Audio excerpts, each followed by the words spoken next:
Howdy everybody, welcome back. Thank y'all for being here. It is Memorial Day weekend. Saturday, so the day before this video goes up. We still haven't been to get that other unit yet, but we did go buy 2 units in South Atlanta. And Forest Park. They were too far of a walk, y'all, for us to get it. It was a 10 by 20 and a 10 by 10, but they were packed. And we overestimated the truck. There was no way we could have loaded it and filmed it too in a day, because we were there all day. When we buy units, we usually drive. It's a 2.5 hour drive there. We load everything one day and we drive 2.5 hours back to the shop. So it's a one-day event. We get everything, we go. I mean, we were there all day. So open to close. Yeah, so we didn't get to film it. But today's video is going to be awesome. Today we're going to talk about opening up a thrift store, how we did it, and what we had to have to open it, and what we got to do, and things we've learned since we've been doing it. We've been at it now for 3 years. So, we're by no means experts. But we're going to try. So, I'm Colton. I'm Courtney. That's Courtney. I'm Slouching. And we haven't been able to film too because the kiddos have got a stomach virus. Y'all, if y'all get that, it's bad. So we haven't got it, but our kids This past week has been pretty bad. Well, I think I had it a week and a half ago. Yeah, but yours is nothing like our kids. For a day, I thought my liver was failing. Like, I thought, this is it. I'm dying. But I was fine after then, so I don't know. But it hit our kids different. Yeah, one of them's pooping, like got the runs, the cockamoggas, the squirts. The other one has vomiting. Let's just tell everybody. Vomiting. Courtney got covered last night, as a matter of fact. So, anyhow, let's jump into it. It's not fun. Even when you feel low, you can still go. Even when you feel slow, you can still go. Even when there's no hope, you can still go. I never answer to no, man, I still go. Go, go, go, go, go, go, go, go, go, go. It was at this moment that he knew. I screwed up! Go. Hustle hard, hustle. Okay. So, the first thing you need to do is you need to look up your county and city and state regulations of opening up a thrift store. Who in the heck is this? Is that a goat? Is he bringing me a goat?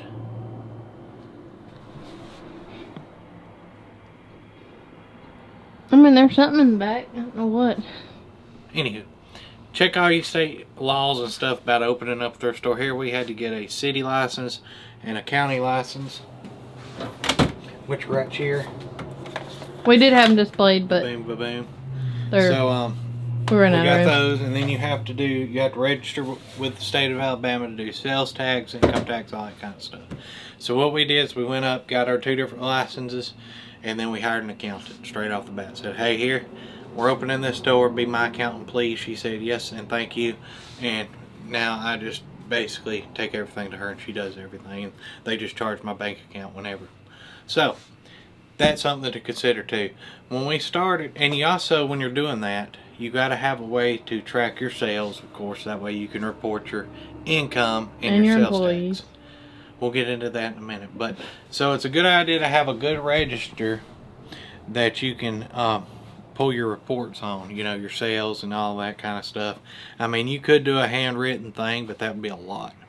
So we got we actually use a Square system. It's a POS system. It's got set up automatically, can take debit cards and all that, and it gives us really good reports. And it can be a POS sometimes. And it breaks everything down to how we need it, and it works awesome.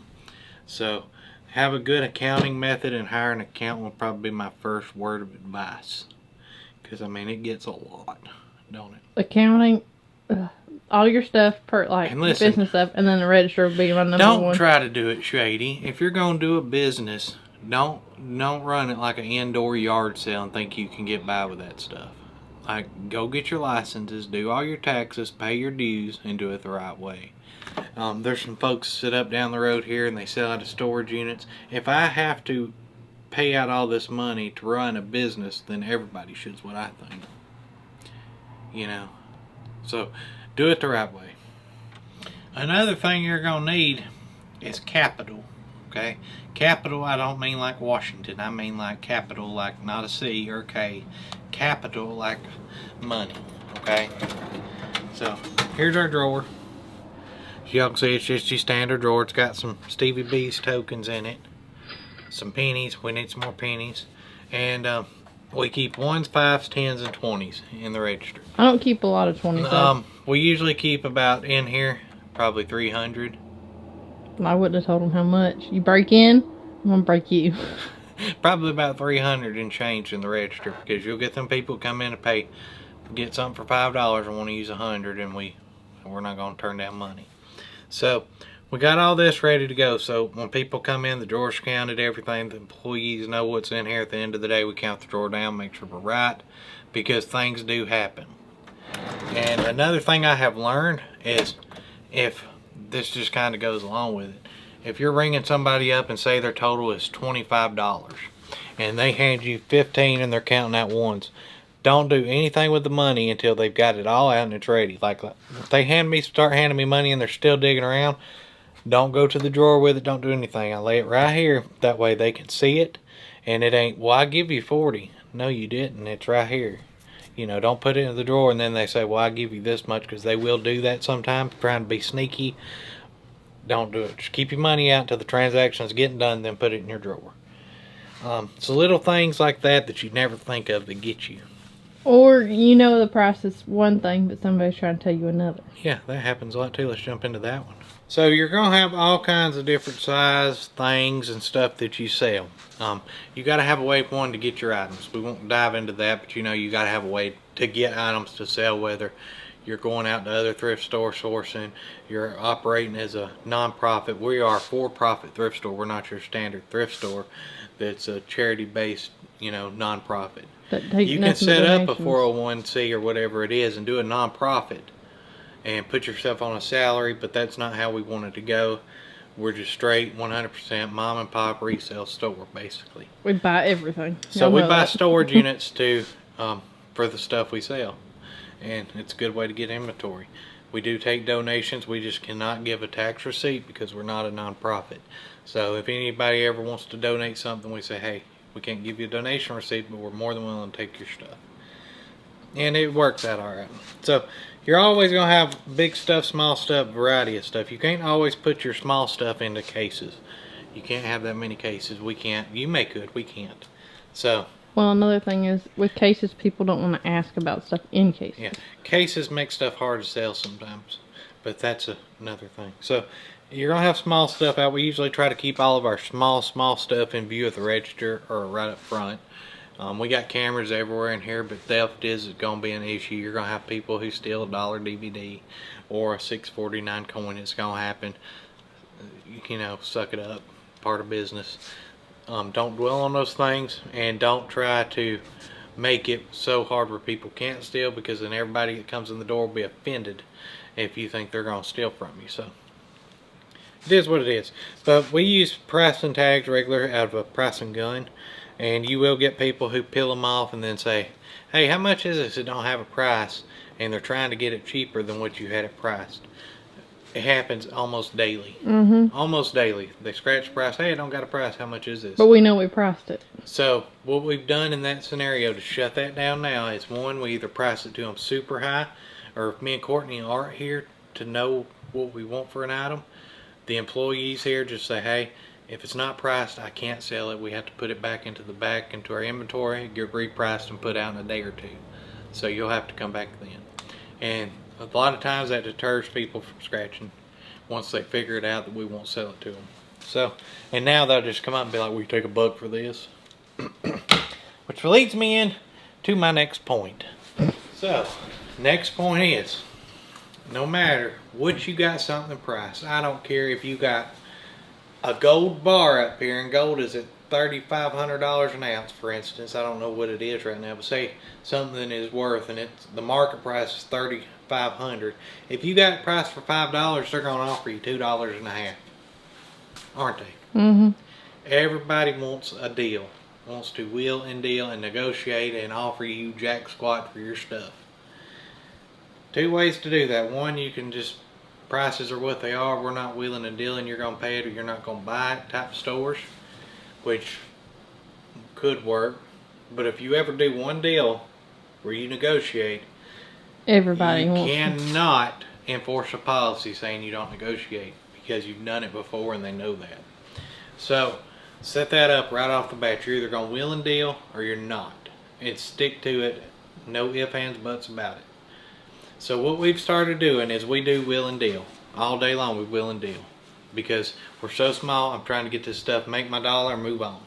So what we've started to do is we mark stuff up higher because we know what's coming. So if we're wanting, realistically, for instance, furniture ain't very good because we're kind of cheap on furniture. But say I'm only wanting 10 bucks for this clock. I'm gonna mark it at 20 bucks or so and then wheel and deal around to 15 to 10 bucks like I wanted. They think they're getting a deal, I'm getting what I wanted. Plus a lot of people, well, a lot of our customers like to negotiate. Yeah, everybody that comes in here wants to wheel and deal. Certain things we will, but if it's already priced to sell like most of our furniture is, we're not wheeling and dealing. You're gonna either buy it or it's gonna sit here and you're not gonna buy one or the other. Because I mean, we're super cheap on furniture because we like to keep it moving.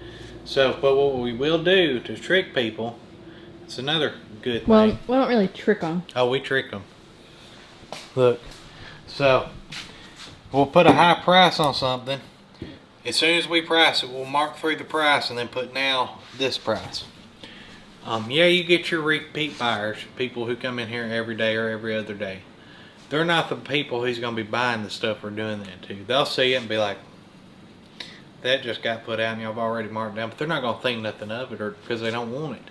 We're looking for the people who's coming here specifically for a bedroom suit, right? So they're Or coming dryer. in, or dryer. They're coming in here and they're like, hey, they'll come up here and say, hey, that's just marked down from $250 to $200. Let's see if we can get it cheaper. And they'll walk up here and they'll say, hey, could you take $150 on that dryer? And we're gonna say, no, we've done marked it down 50 bucks. It's a price to sell right now. I mean, we've done the negotiations off of it. I mean, it's gonna sell for this price. And they're like, yeah, you're right. It's marked down 50 bucks, and they're gonna buy it. It works. I don't know why, but it works, don't it? It works. So you got to think about that kind of stuff too. The negotiations, the pricing structure, who's gonna price for you, and that kind of thing. Now, depending on who it is, you may negotiate a little more. Yeah, if it's something that's been sitting like a dryer, okay? Yeah, we have lines of dryers. Okay, there's a reason for that. Not everybody who's buying dryers. You got to wait on somebody's dryer to tear up, or there's somebody needing a dryer to buy this. It don't matter if I put these at 60 bucks or 100, 125 bucks. We're still cheaper than anybody around here, but you got to wait on that person to need a dryer. Price is not an issue. It's just waiting on the right customer. If you got a big bulky piece of furniture and it's huge, it don't matter if you got that priced at $500 or $50. You got to wait on that person who needs that big piece of furniture, has the house to fit it, and that's what they need. They don't care at that point. You got to wait on that buyer. Real quick, break up this. I mean, we could talk about thrift store dealings all day long, but let me show you some of the stuff we got out of that those last two units, some of the cool stuff. So this right here, it's either an old library Dewey Decimal System, Apothecary, or it was in a hardware store for a long time, the second half of his life. Either way, it was in a hardware store. It's a card catalog thing. Or a medicine holder. Or... Yeah, the reason I'm leaning more towards Apothecary as to like a Dewey Decimal or a card catalog is because the big drawers. They're pretty rare to see in Dewey Decimals. So I'm thinking Apothecary, but I could be wrong. Nonetheless, it's heavy, it's long. It's heavy. And it's heavy and it's old. So we got this out of a unit we paid 80 bucks for. And I mean, just the handles alone, we got 500 bucks in just handles. So I mean, that if we pieced it out. That was a good find. What else did we find out of? There's that window up there. Yeah, we done sold one of them. Y'all see old Walter White hanging out? Zip tie, that got you. Death by zip tie. That come out of it. This Captain Love seat come out of This it. come out of it. These old doors. We've done sold a lot of it, haven't we? Mm-hmm. That couch. This table. That couch. That table over there.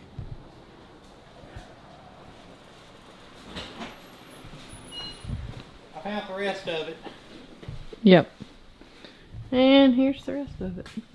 Here is the rest of it, y'all. And we can use this to jump right into the next point. So when you do open a thrift store and you're operating with, you got to have inventory. You got to have somewhere to put the inventory, to price it, sort it, and put it out and store it and have a back stock. Our room is really not that big. Yeah, we need a bigger building, bad. So right now we just got a back stock of stuff. You know, stuff says we price it and put it out. This stuff right here that you can see will probably last us 2 weeks, depending on how quick it moves. Now, you could do just a thrift store, not sell online or anything like that. You could completely do just a thrift store and thrive. We're trying to do both, and it's a lot of time. And it's in 2 different locations, which is a pain in the butt. Well, it used to all be in one, but we outgrew it. Yeah, so you got to have a place to store your stuff, go through your stuff, and you got to kind of be a jack of all trades. So if you get something that's messed up, like a table, and it needs to be glued or clamped, you got to know the basics of just about everything. Woodwork, electrical, motors, getting lawnmowers to run and crank, because at the end of the day, you're trying to maximize your profits, and that's how you do it. So, and you can't be scared to get dirty. Nope. Can't be scared to get dirty, because you're gonna clean out some nasty. Oh, that one's gross. That one's the rough one. Nasty stuff. Now, what you could say, well, we something just flew out of that. Oh, okay, it's a fly. Here he is. How did he live in there? I don't know. He's at your head now. He probably went in there when I opened it, moving it. Well, close it. It stinks.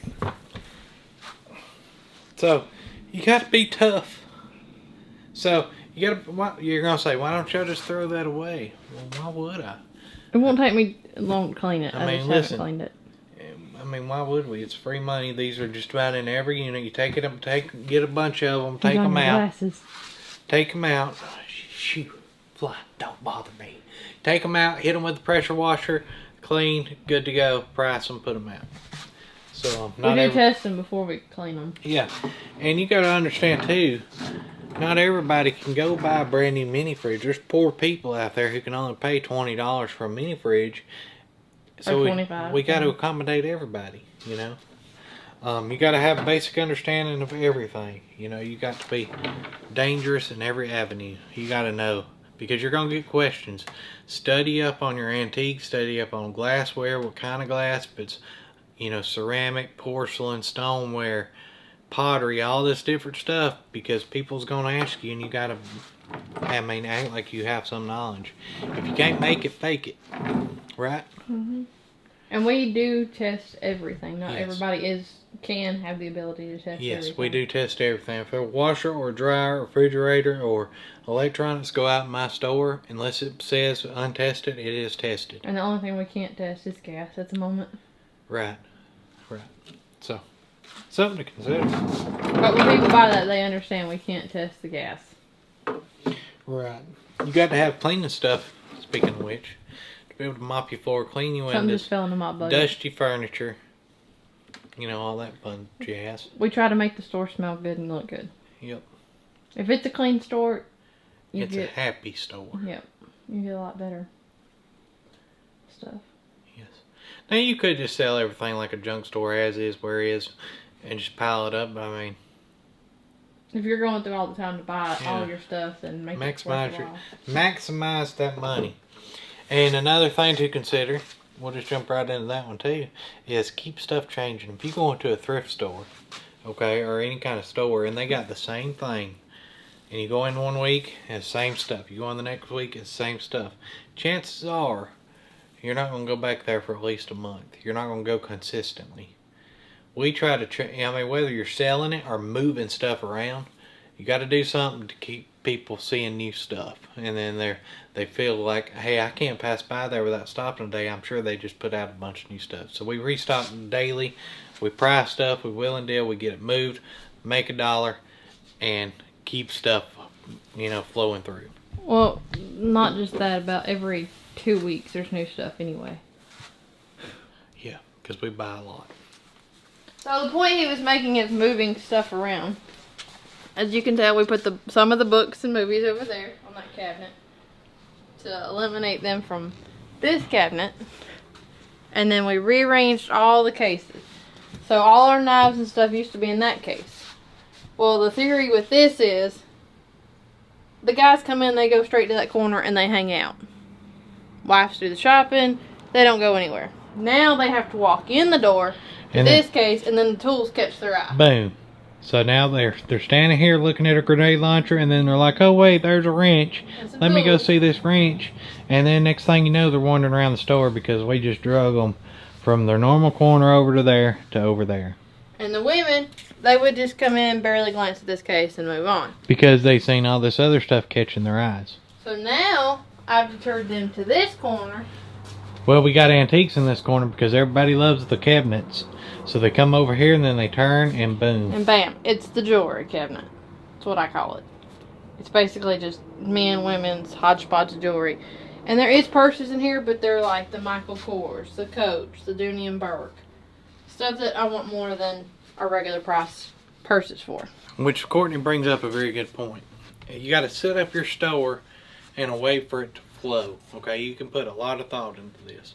We need actually bigger space to flow it. And you got to have something for everybody. When I first started, I did not want to do clothes at all.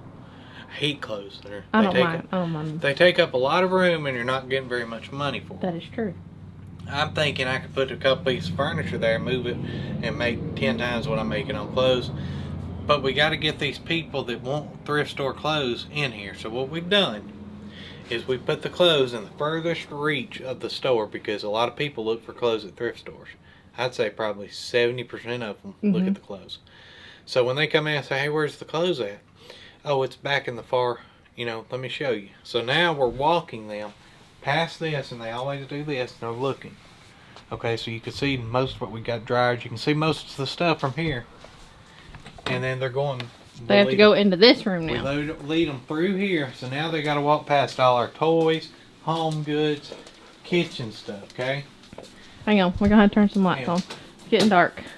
And we're taking them all the way back to the back, because this is really the most sought after items. They don't sell a lot, but people love to look at them. Well, we do sell a good bit. So now, we've brought them past everything we have to offer them, pretty much. Now they're back here in the clothes.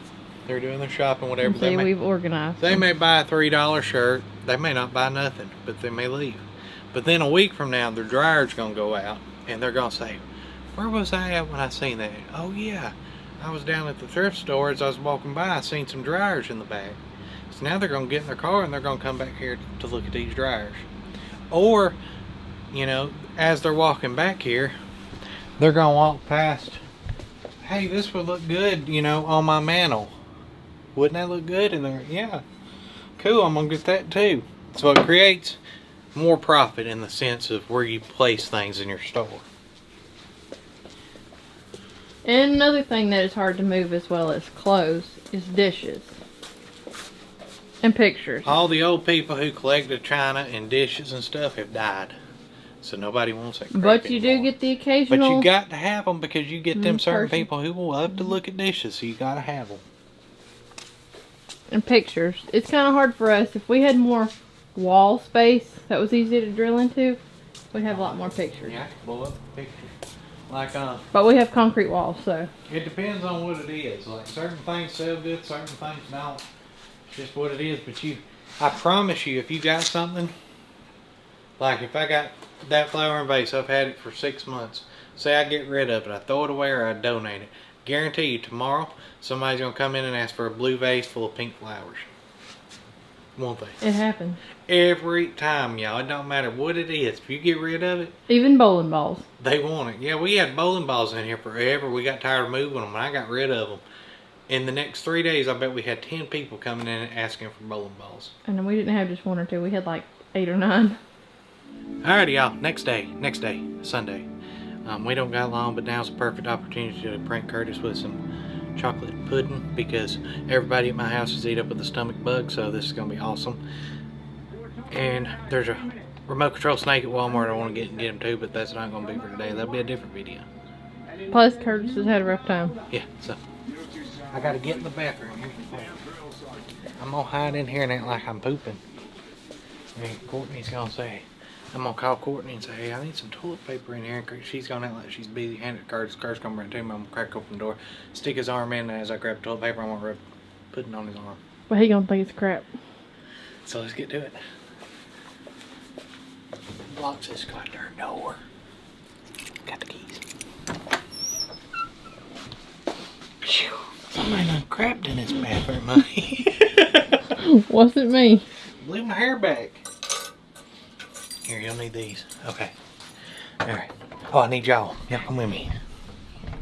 I'm gonna open the screen or look at it and see if you got the visual you need. Oh, crap. Yeah, that'll work. So it'll be like this.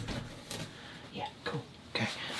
Let's put the plan into action. You want me to lock the door? Yeah. Huh? I can lock it. Okay. Should have got a spoon. I love pudding.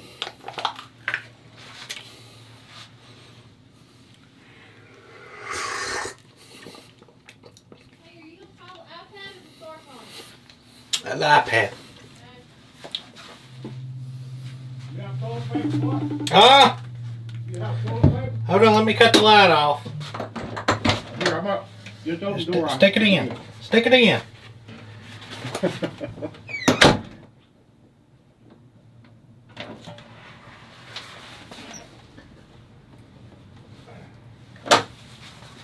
I missed him.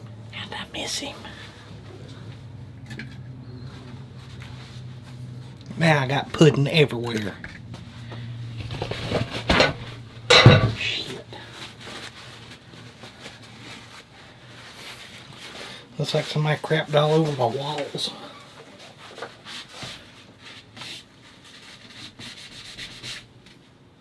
Ew. Look, I've gotten all over the toilet paper.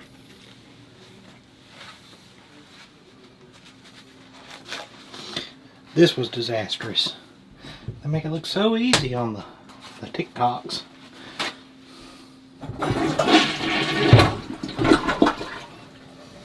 Heck with it. What are you talking about?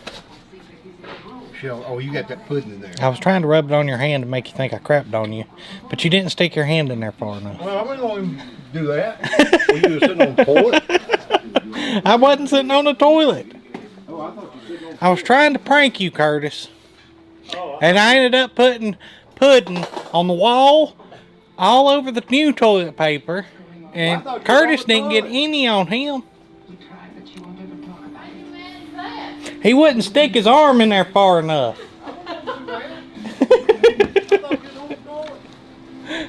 Got it on your shirt. What? It's right there.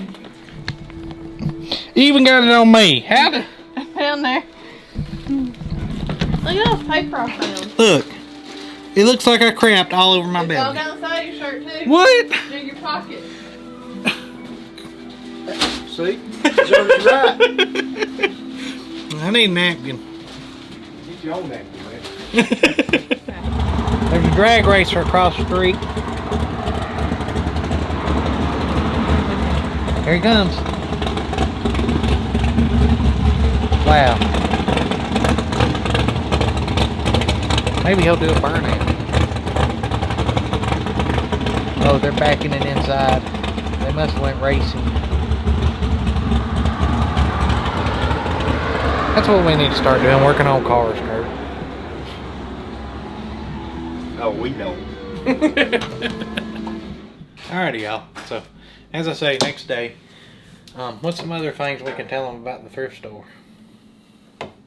Have fun with it. That's the most important thing. You only live once. You're not going to have the business forever, so just have fun. Right? Mm-hmm. Right. And we find all kind of cool stuff we've been going through. This is out of the unit y'all never did see. We got some old suitcases. Samsonite suitcase. Simmy, swimmy, swammy, swimmy, swans, Samsonite.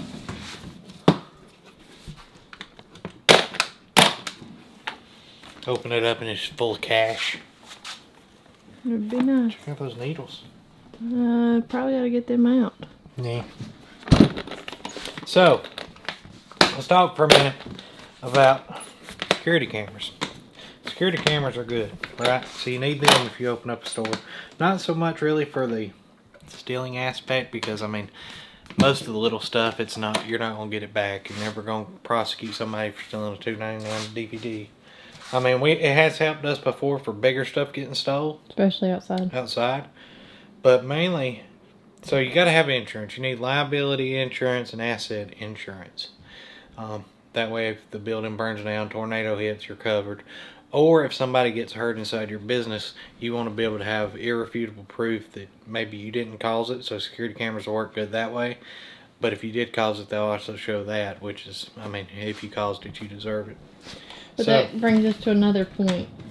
If it's on the building, it's the renter's, like the owner's fault. It just depends if they lease or own. Right. So, I mean, you need to do your own research. I think, what is wrong with this thing? Just leave it. We'll work on it later. So, you need to do your own research as far as like that goes, but you got to have insurance. You need insurance. I think we got like a $2 million policy or something for liability. Either one or two. For liability when somebody does get hurt. And you don't want to do it. And we are, you can do it as a sole proprietor. You know, you can do your, what is it, the non-profit thing, or you can do like we did, we're a LLC. Kind of separate yourself from it a little bit. So there's a lot of business side effects that goes into opening a shop. But how much money do you need to start? That's a good question. Well, you don't need a whole lot, really. If you don't start big either. If you got the building, if you can procure a space, I mean, really, it's at that point just getting inventory. So I mean, you got to have somewhere to put your inventory. You got to have something to set your inventory on, such as shelvings, gondolier, the freestanding, whichever you want to do. You got to have shelvings and to display the stuff, tag and gun, all that kind of stuff. I think when we started, we probably spent, I would say for our size, we're probably 3,000 square foot, 3 to 5,000. I don't know how big we are. Well, we remember we started in that one. Yeah, but we're probably all together now about 5,000 square foot, and we could probably start restock everything with the shelving and all for about 10 grand. So, I mean, that's give or take. Yeah, that's a fair assessment. Well, that's wild. That's wild. Hippies had it. So I mean, you don't take a lot to start up one of these, you know. If you're thinking about doing it in the next 5 to 10 years, and you're working somewhere else and you're doing this as a side hustle or whatever, if you're buying units, okay, buy a unit, okay, cherry pick the really, really good stuff out of it, and then take some of that and sell it online or at a yard sale to recoup your money, and then put some of it into storage, right? So you're buying you're selling to keep and selling of the stuff you got, say 50%, making some money, storing the other 50%. And then over time you're gonna have a couple of buildings full of inventory. And really you got no cost in it because you done recouped your money, so then use that, open up your thrift store, and you're not dealing in just junk. You've already got the best of the best. This one's heavy. It's coming apart too. What do y'all think it is? Mystery boxes. I'm gonna say it's books. Partially. Gotcha! Stay. Oh, this book is signed. Here. There's a signature in it. No ordinary time. See? Sally. But I don't know. So we got some books. That's cool. Fahrenheit 911. You need some gloves. I'd recommend gloves if you're buying storage units. Yeah, gloves are a good thing. I caught staph infection one time. I'm assuming it was staph infection. I had this big pus-filled knot come up here, and it stayed there for a couple of weeks, and then it finally went away from doing this. Not an iPad or nothing. And you never really know what you're going to get into, you know. That's going to have to be a... Another thing good to think about is employees. You know, are you strictly going to do a thrift store? Are you strictly going to, you know, do a thrift store and online? there's no way me and Courtney could do everything we're doing right now. I mean, because we got to think about it. We buy the units. We got to drive, go get the units. We load the units. We sort, bring them back. We sort them. Price them, clean Price them. it. We clean. And We put out. put out in the thrift store. And then you got to have the thrift store open. So you're ringing people up, answering people's questions, talking on the phone. All the while you're selling stuff online. So you got a list, take photos, clean, and inventory, and do all your accounting stuff over there for the online stuff. Shipping, answering those questions while the store's still running. It's a lot. Okay. Which, I mean, our employees help a lot. So you gotta really, have we help. still do a lot of it. We do, but I mean, we couldn't do it without our employees. What's new right there? Some printer paper. The way out of the web. Sexual addiction. Should we give this to Curtis? No. There's not even CDs with it. They must have found their way out. So, I know it's kind of a broad overview and we didn't touch on near the stuff. If y'all want to see more videos talking about running a thrift store, diving deeper in the accounting, you know, pricing methods, employees, how to hire them. Good luck finding somebody who will actually work. That too. That's hard. And when I say the background, I don't mean like... Background checks. Right. So, I mean, it's all stuff to consider. My philosophy is, what's the worst going to happen? I mean, if you go all in to open up a thrift store, what is the possible worst thing that could happen? You have to close it? And you get so far in debt, maybe you have to file bankruptcy. It's the worst thing could happen. I mean, boo-hoo. That's not bad. So, I mean, it's really not. Why would you want to not take a risk over fear? Do we plan on being in the thrift store business for the rest of our lives? Probably not, no. But, I mean, it's a good stepping stone. We've learned a lot about business doing this. What are we going to do for the rest of our lives then? I don't know. I mean, we'll probably keep doing this. Or we're going to open a restaurant. I mean, we got bigger plans. Oh, Other plans. We don't know. We don't know. Then once again, you got to factor in employees. Yeah, but I mean, I'm not scared. You can't be scared to do something you're wanting to do over fear. FOMO. Yeah, I mean, you know. Fear of missing out. Sissies. Just do it. That's what I say. I mean, we can stand here and try to teach them all day long, but you learn as you go. The best way to learn is to do it. That's true. So, if y'all want to see more videos like this, let me know. We're kind of just throwing it together because the kiddos are sick and we couldn't film these units. So, we'll do more of them if y'all like them. If not, I understand. And if you don't want to watch this, we understand too. I don't know what that is. Something keeps falling somewhere along the lines. That happens too, y'all. Haunted building. Haunted building. That happens. There it goes again. Our building is haunted because we're bringing all this crazy stuff in here. So if you're scared of ghosts, I probably wouldn't do this because I've seen them. Like, they've touched me. I've never had a ghost touch me. Yes, you have. Okay. In our house. That's a story for another day. Love you all. We gone.